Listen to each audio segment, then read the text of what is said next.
Bueno, entonces estamos por presentar la mesa de cierre de esta tercera jornada del coloquio. Como lo han visto en el programa, cada día cerramos con alguna mesa, digamos, de tono institucional, con algunas de las instituciones. Tenemos la mesa sobre editorial, la mesa sobre el instituto, y hoy tenemos la mesa sobre pasado, presente, futuro de la revista Análisis Filosófico. Con Cristina, Nora, desde Zoom. Y gracias, Fede.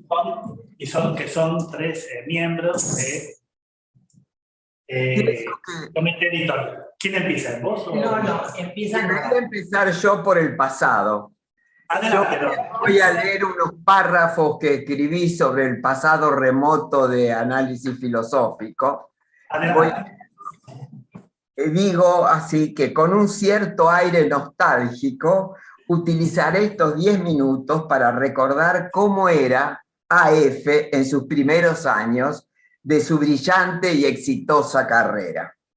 Yo fui invitada a participar en la llamada para entonces Secretaría de Redacción en 1983, cuando ya estaban publicados con mucho éxito los 2 primeros volúmenes. Digo con mucho éxito, ya que el primero se agotó. Después, en 2006, y a instancias de Juan Rodríguez Larreta, se volvió a imprimir. El segundo volumen contó con la colaboración nada más y nada menos que de Quine. Gracias a las diligencias realizadas con ese propósito por parte de nuestro amigo Carlos Caorsi, de la Universidad de la República de Uruguay. En ese volumen, Carlos compiló un conjunto de trabajos críticos de las tesis de Quine y sus respectivas discusiones y respuestas por parte del mismo Quine.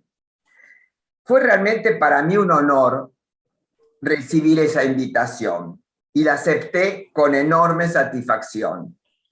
Ni en mi más frondosa imaginación hubiese supuesto que casi 40 años más tarde estaría sentada acá recordando esos hechos. La Secretaría de Redacción para entonces estaba constituida por Gladys Palau, Cristina González, Cecilia Hidalgo y Diana Mafía, de cuya compañía no solo disfruté mucho, sino que además aprendí mucho. Dicho sea de paso, como habrán advertido, solo mujeres formaban esa secretaría.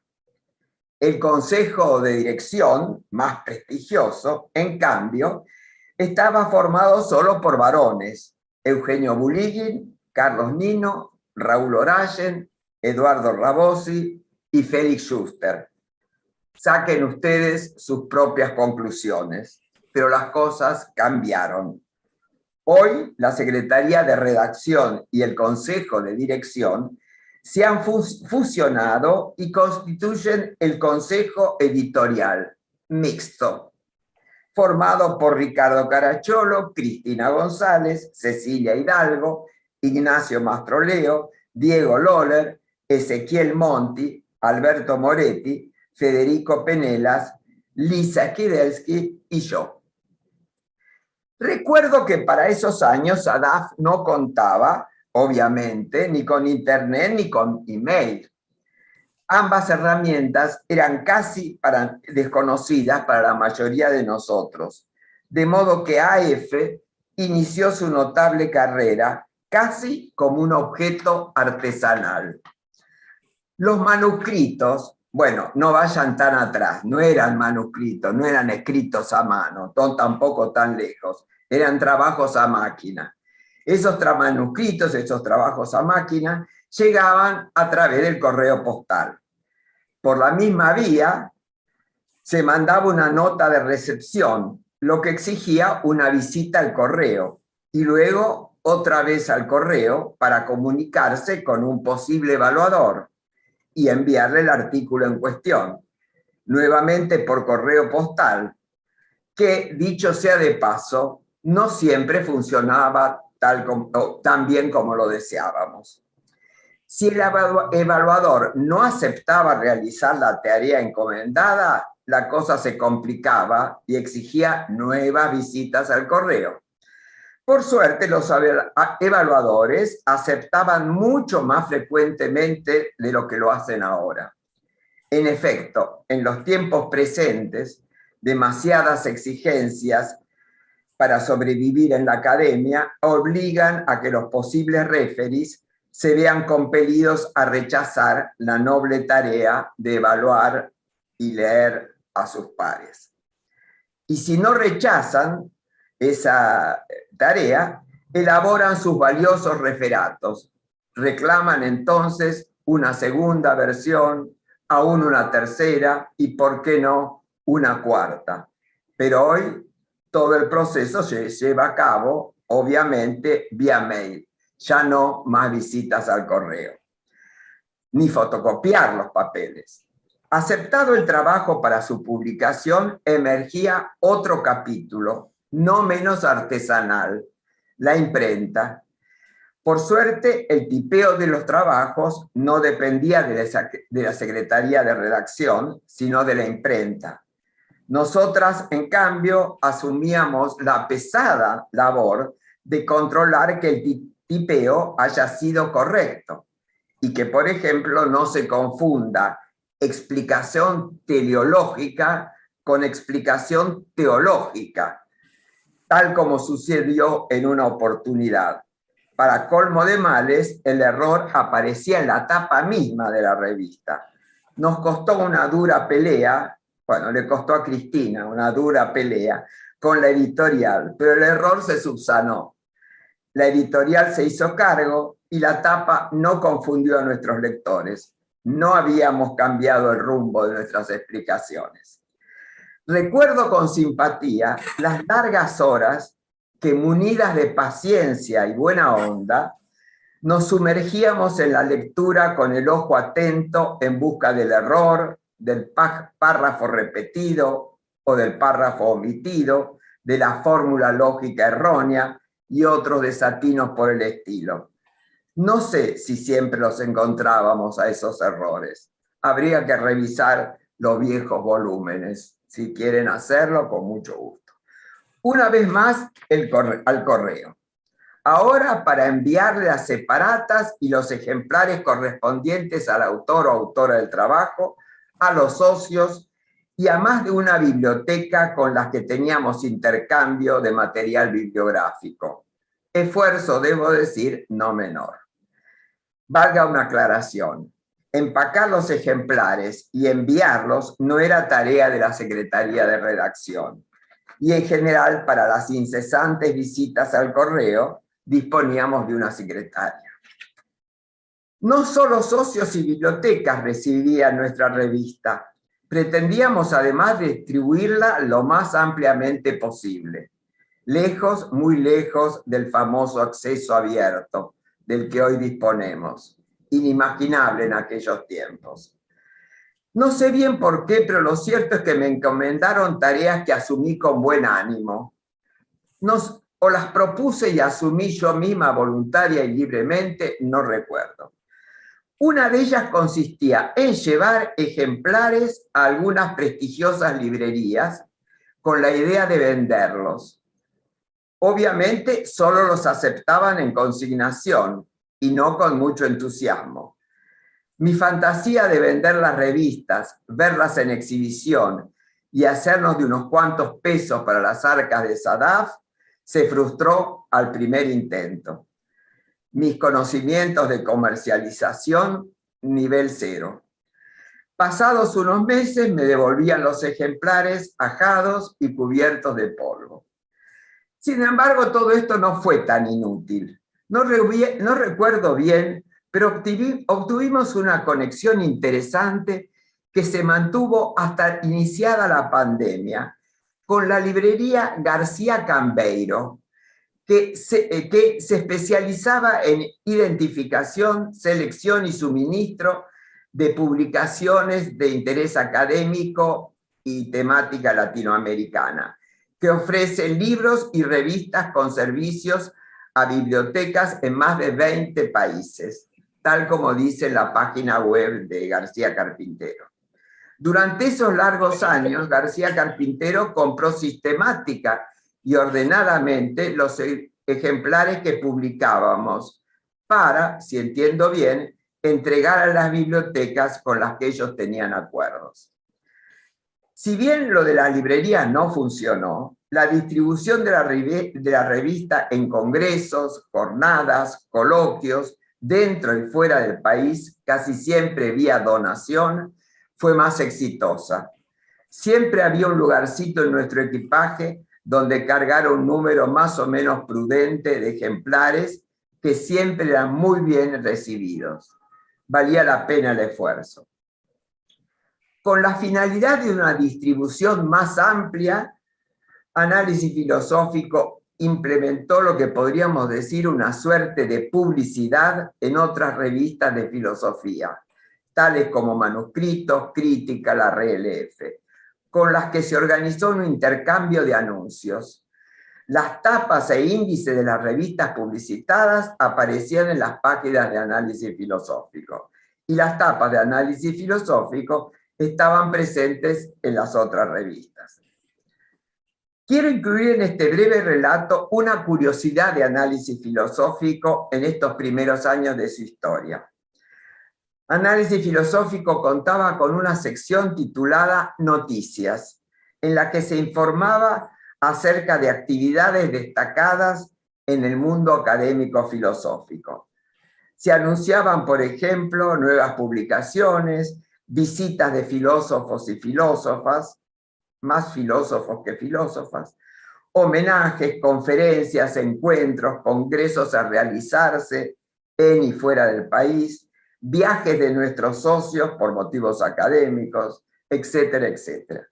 En algunos casos, la información hacía referencia a eventos ya realizados y se ofrecían algunos breves comentarios.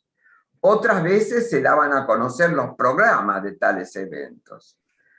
Los coloquios SADAF ocupaban en esta sección un lugar destacado, como así también el célebre curso de posgrado en filosofía organizado por SADAF. Ahí se anunciaban las materias que incluía ese curso, los profesores que dictaban esas materias, hasta los títulos de nuestras monografías, tesinas, no sé cómo las llamábamos. Debo decir que no contábamos con criterios claros respecto a cuáles eventos debían incluirse y cuáles no. Posiblemente más de una institución o más de un filósofo o filósofa se habrían sentido excluidos. Nos guiaba la más absoluta informalidad. Ya entonces la actividad académica era lo suficientemente rica como para ser abarcada en un par de páginas y en definitiva dependíamos de que los responsables de las diversas actividades nos hicieran llegar sus novedades, cosa que no siempre sucedía. Hoy una sección de este tipo sería francamente imposible y aún innecesaria. Imposible por la enorme cantidad de eventos que se suceden en el ámbito de la filosofía e innecesaria por la labor que desarrollan las redes sociales, el correo electrónico, la web y toda la parafernalia de tecnología moderna. Cuánto progreso y cuánto más complicada la tarea. El mundo de las revistas científicas ha cambiado absoluta y vertiginosamente. Análisis Filosófico ha cambiado su estatus ontológico.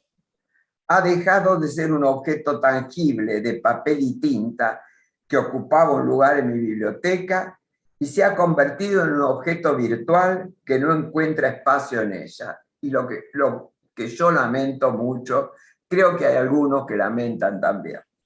Por último, gracias a todos los que han colaborado a lo largo de estos 40 años con Análisis Filosófico.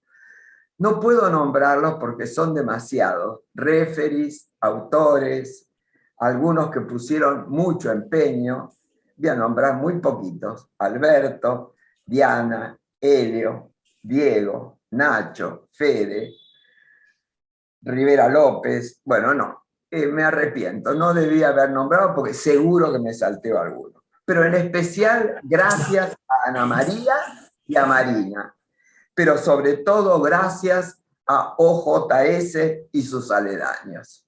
Nada más.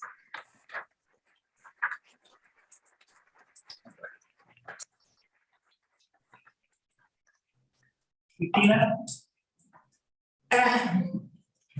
Aunque en la división de las tareas que hemos acordado me referiré al presente del análisis filosófico, no podré evitar hacer algunas referencias al pasado, de aquellos aspectos que aún hoy están presentes. En los últimos días, los socios de SADAP y el público en general han tenido acceso al volumen 42, número 2, correspondiente a este año de análisis filosófico. Una mirada a lo que contiene, me parece, justifica algunas de las apreciaciones que haré. Una de ellas tiene que ver con los contenidos de sus volúmenes a lo largo de 42 años. Cuando Análisis Filosófico nació, el objetivo de la revista no fue expresamente anunciado en esa primera hora, como sí se informa en la contratapa del número 2 del volumen 22, en el año 2002.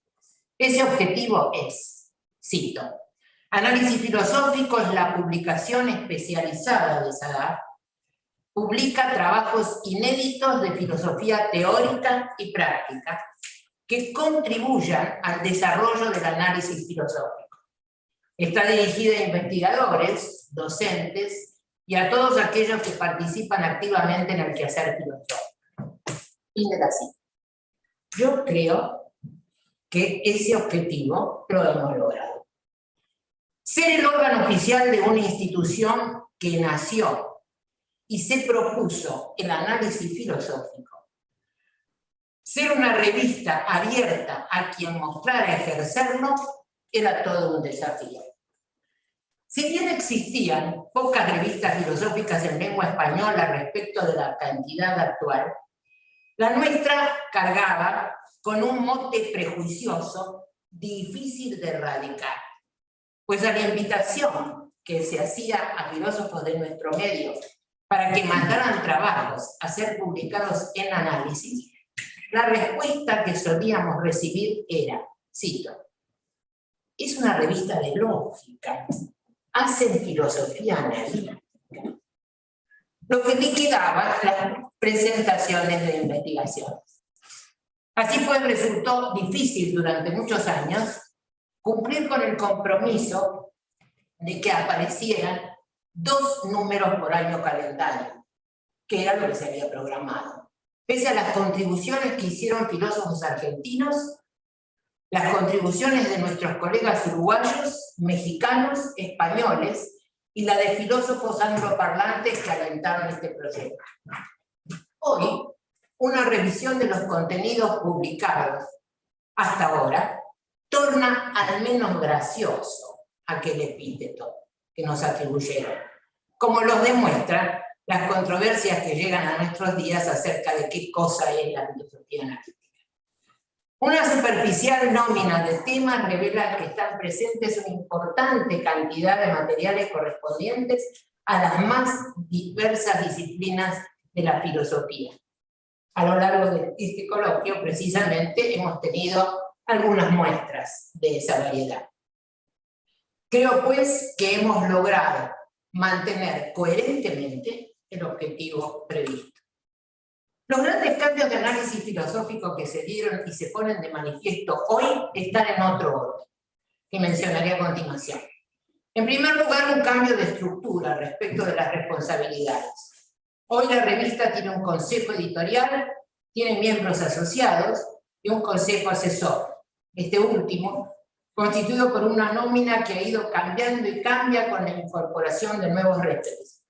Y desde siempre ha tenido un editor responsable, que ha sido generalmente el presidente de la comisión directiva de SADAP.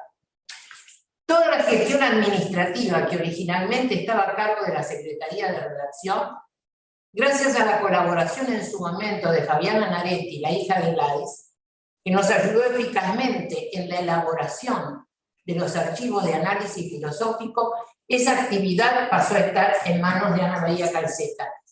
Y ahora contamos con la actuación de Marina Pérez a raíz de la adopción del Open Journal System, el OJS. Así pues, los archivos de análisis filosóficos incluyen toda la historia de cada trabajo recibido, tanto publicado como no publicado. Otra de las modificaciones sustantivas consistió en la incorporación del inglés y el portugués como lenguas que podían ser usadas en las contribuciones. De este modo, forman parte del equipo de la revista, en la condición de revisores del castellano, a Marina Pérez, del inglés a María Teresa Lavalle y del portugués a Marina Vera. Todos estos cambios estructurales son consecuencia de los esfuerzos realizados para que análisis filosófico estuviera incluida en la nómina de revistas académicas, tanto nacionales como internacionales, ya que las diferentes bases de datos nos imponían el respeto a normativas generales. El contacto inicial con el CAICIT y sus asesores nos permitió ingresar al núcleo básico de revistas científicas, al CIT, al DOJ, a EBSCO, al The Philosopher's Index, al Latinx Catalog, al ERIC Plus, al Mayer, al Field Papers, a Redalit, a Rode, a Cielo, a Sherpa, a Romeo, a Scopus, donde acabamos de ascender de categoría. Por cierto, el cambio sustantivo más reciente se refiere al ingreso en la nómina de revistas de acceso abierto a la información científica, que implica el deber de circular en Internet en forma libre, gratuita y sin restricciones, independientemente de su impresión en papel.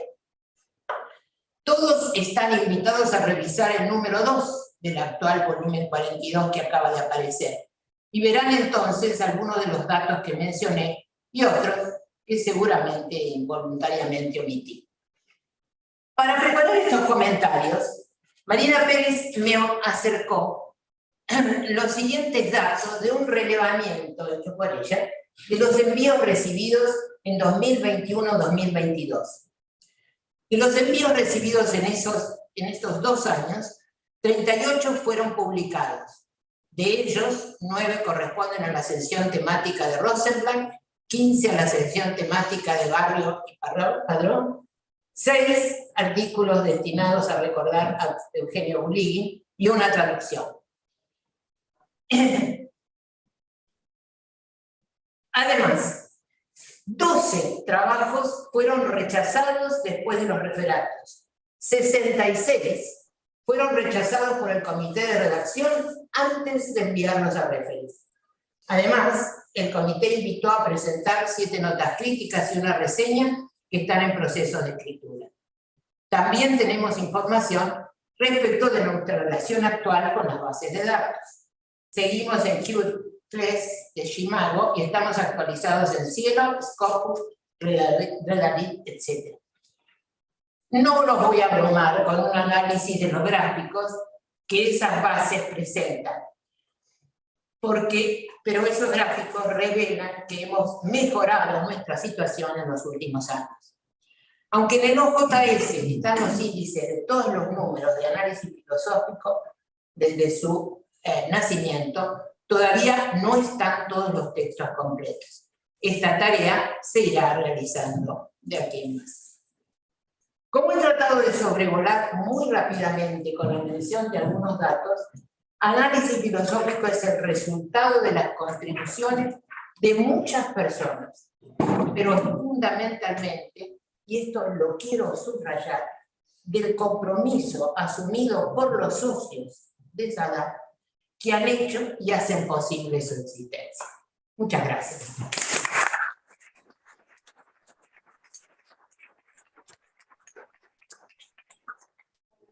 La parte del futuro, voy a mencionar algunos apuntes, cosas muy rápidas, pero son objetivos bastante ambiciosos que tenemos en la revista. Como mencionó Cristina, ahora estamos en Q3, encimado, y quiero aclarar que estamos en Q3 desde el 2020, o sea, hace poco, y esa es una tarea que hicimos en los últimos años, y queremos llevar obviamente a Q1. Para hacer eso tenemos que hacer varias cosas, pero entre ellas aspiramos a una mayor internacionalización. Una de las cuestiones que queremos promover en SADAF es que obviamente vengan artículos en la revista Análisis Filosófico, que tengamos más artículos del exterior. El 57% de los artículos que recibimos son de Argentina, el 15% de España, el 7% de México y el 5% de Chile, más o menos, ¿no?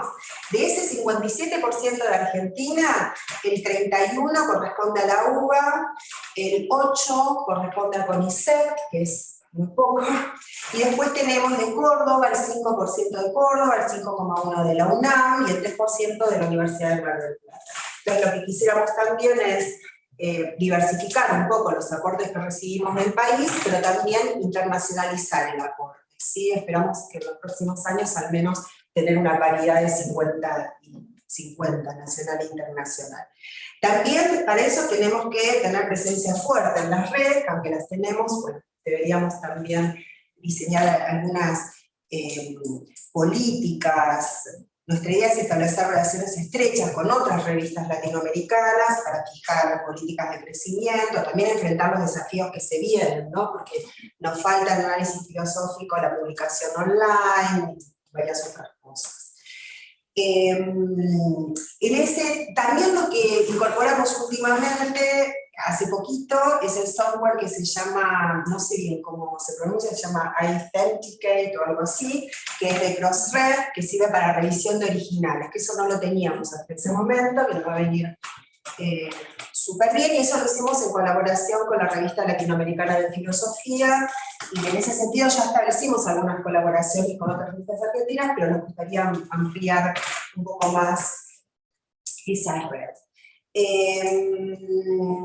También lo que hemos incorporado es, o estamos intentando incorporar, es la paridad de género en los evaluadores y evaluadoras, porque normalmente en general se nos ocurrían nombres y no prestábamos mucha atención, ¿no? Y ahora lo que estamos intentando hacer es que si enviamos, como hacemos siempre, un referato ciego a 2, bueno, que uno sea, no sé cómo decirlo, pero que no se que haya paridad de género. Que haya paridad de género, exacto, que haya paridad de género. Y después lo último que quería mencionar, otra manera también de incentivar el envío es seguir con lo que mencionó Cristina, que son las secciones temáticas, ¿no? Así como tuvimos la de Rosenblatt, la de Barrio Padrón, que hasta ahora fueron secciones de lógica, quisiéramos que también de los otros grupos de investigación pudieran proponer, y bueno, vamos a ver bien, porque hubo varias discusión de cómo difundir eso, ¿no? Entonces, bueno, vamos a ver si encontramos una manera de difundirlo que nos guste a todos y que podamos recibir muchas propuestas, ¿no? Para secciones temáticas. Me parece que, si no me olvido de nada, es más o menos todo lo que pensamos para el futuro. Por supuesto, si, como dijo Cristina, los más importantes son los socios de la institución donde está la revista, y si cualquiera está abierta como para que recibir propuestas no sé, de lo que debería ser la revista, de secciones temáticas, de lo que les parezca que pudiera enriquecer a análisis filosófico. Así que, gracias.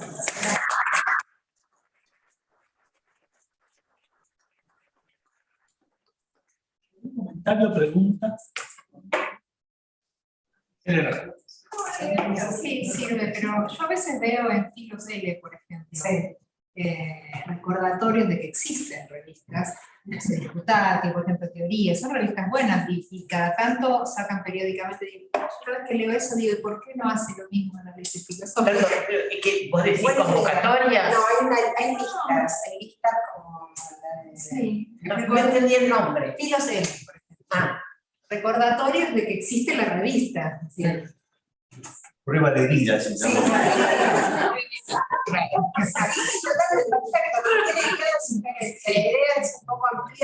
lugares de Por difusión. supuesto, no sé Hay una cuánto cosa se refiere interesante. a eso, pero o sea, así como yo los leo, a esos recordatorios de, no sé, Discutati, por ejemplo, que se me ocurre ahora, que lo he visto hace poco, digo, otra gente puede leer análisis filosófico.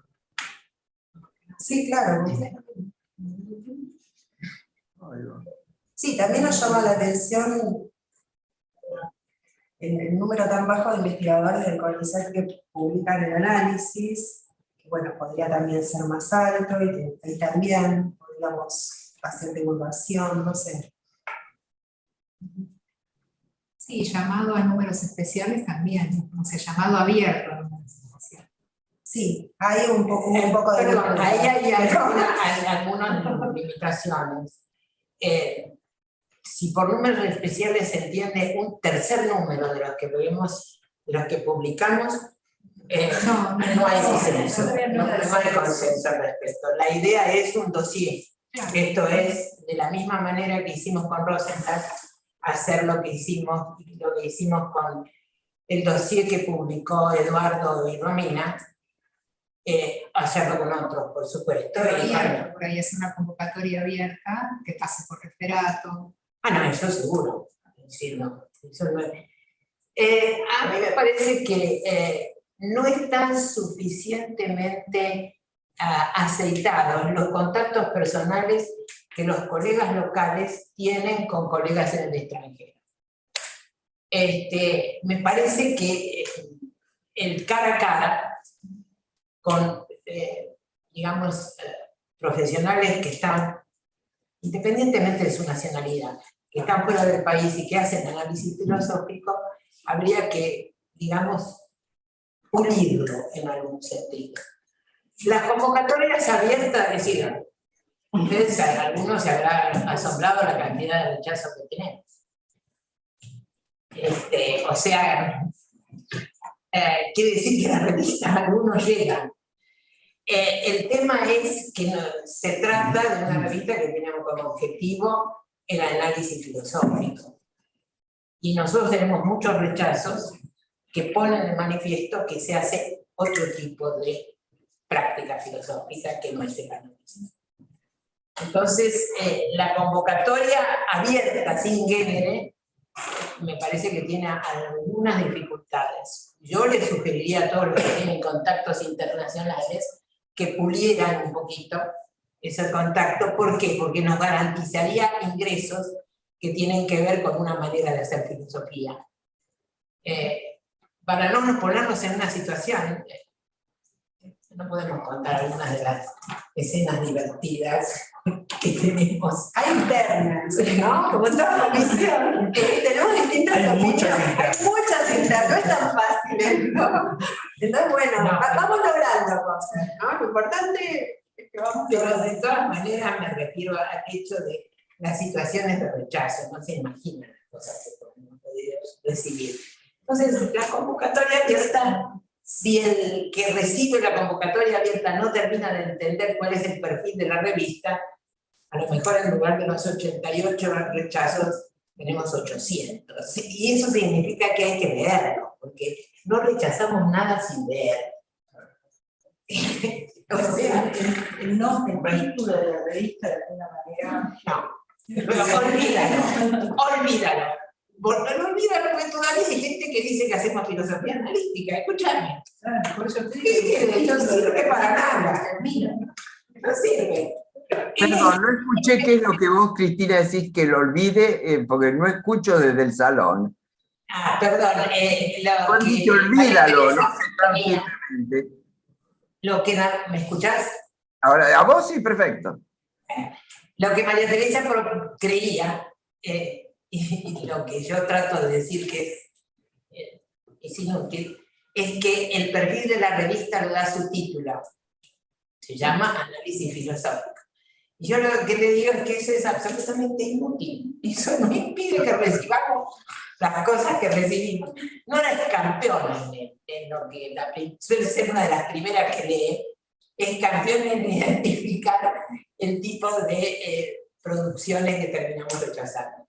Pero hay cada cosa que llega que realmente hay cada cosa que llegan que realmente no sabemos por qué aparecen. Ahora apareció algo especialmente, no sé si especialmente, habría que publicarlo para comentar lo que llega. Hay un concepto muy usado en la comisión por Cristina, que se aplica no a cosas que son muy sorprendentes, sino cosas que parecen estar bien, pero es una mera monografía. El concepto muy usado por Cristina. Y por Nora. Y por nada. Hace muchos años que corregí mi monografía. No escucho la mitad de las cosas que dicen. No sé, Fede, lo que dijiste. Pero bueno. Que ustedes dos siempre dicen de algunas ponencias, algunas papers que son meras monografías. Ah, no, el tema de la monografía, sí. Escriben una monografía para alguna materia y la mandan. Y quizás es una monografía bien, que podría ser aprobada como monografía y punto. Eleonora. No, una preguntita. No vi el número con el dossier de Rosenblatt, pero lo que hicieron fue incluir el dossier en un número común, uno de los dos Sí, claro. de al año, y hay otros artículos que no pertenecen al dossier. Exacto. Sí, porque también la idea es, perdón, no,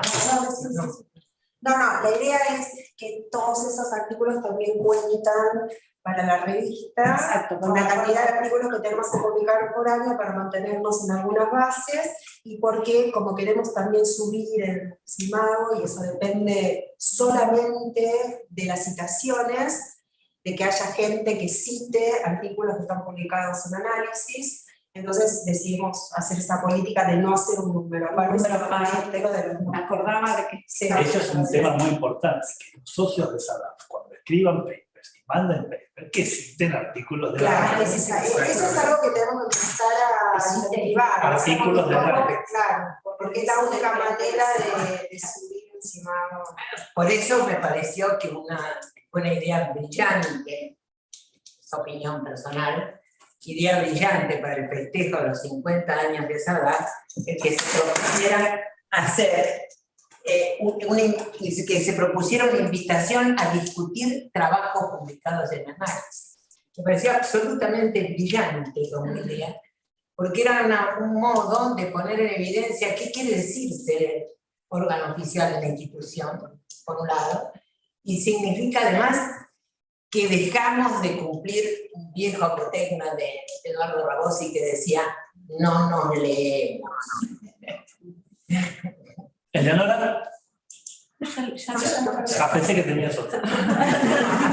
Ahí la doble mano. Hay también, de alguna manera, cuando uno publica determinadas revistas te empiezan a llegar correos, como publicaste en tal lado, te invitamos a publicar aquí. Ah, sí. No sé cómo lo hacen, pero está bueno hacerlo. Porque claro. Una cosa que Sí. quiero destacar es que el ingreso a JS no fue magia. No. Fue un proceso largo, muy trabajoso y muy difícil, que tuvo una serie de campeones y campeonas. Leonora, Nacho, Diego, fueron básicamente quienes se pusieron al hombro los detalles de la presentación, que era muy compleja y que hay que hacer un reconocimiento especial. Hoy estamos en los JS, eso nos da muchísimas ventajas, nos da algo que que mencionó Cristina y que yo no lo había pensado, que es muy importante. Para el futuro de la historia, está todo registrado ahí, para bien o para mal, ¿no? Dentro de 100 años alguien va a saber quiénes fueron los referees de qué hizo la comité editorial, si mandó un tercer evaluador, si mandó un cuarto, y bueno, qué epítetos. Esto, va a saber la historia, es algo que tiene sus ventajas y desventajas, y solamente lo brinda el OJS. Por eso fue Pero todavía, Fede, fíjate que todavía hay gente que manda los trabajos no por la vía de OJS. Así que todavía la gente no está acostumbrada. Pero quería, entonces, nada, hacer una valoración especial de ese trabajo que llevaron adelante Leonora, Nacho y Diego, que fue... yo no hice nada. O sea, yo estuve comprometida, pero no hice nada. Y Yo no colaboré en eso. Me parece fue Diego, Nacho, Marina. Yo en lo que colaboré es en la indización en Scopus, sobre todo. Eso sí. el Scopus, está bien. Previamente. Perdón, Marina, yo no sabía que habías estado en el detalle.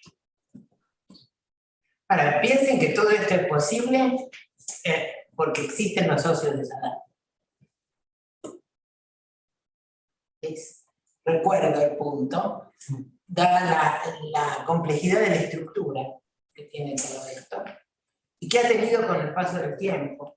Yo recuerdo las sesiones con Fabiana, la hija de Gladys, porque ella nos dio las primeras herramientas para cómo armar un archivo de un objeto como este, que es la que dio lugar a que de cada trabajo se hiciera una suerte de expediente y se tuviera toda la historia. Fabiola nos ayudó en ese punto, fue muy sustantivo, y por supuesto la incorporación de Ana María fue crucial, dado el carácter obsesivo de llevar adelante y anotar todo este tipo de cosas. Que efectivamente para el registro histórico me parece que es un legado muy interesante. Bueno. ¿Algún otro comentario? Muchas gracias. Muy bien.